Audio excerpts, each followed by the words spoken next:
ได้ก๊กหนึงนี่ ประมาณ3แสนกลางนั่น 3แสงนี่ถือว่าล้านหนึงแหละเนาะ แสนมันก็20บาท คันเฮาสิมาสมเทียบเนาะอ้ายเนาะก็ถือว่าคันว่าผู้ใดยึดเอาเป็นอาชีพมันก็สามารถสร้างเศรษฐกิจครอบครัวได้แน่นอนอ้ายเนาะพออยู่พอกินได้ พออยู่พอกินได้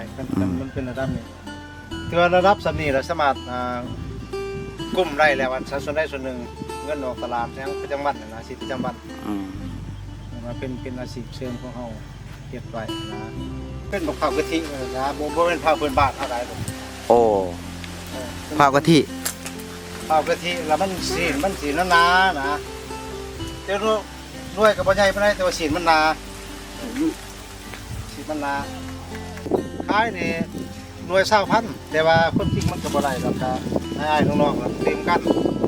จุว่าซื้อ10หน่วยก็ดื่มละนึง อืม บางเทื่อก็มันน้อยมันยังได้ก็ดื่ม2หน่วยสินะ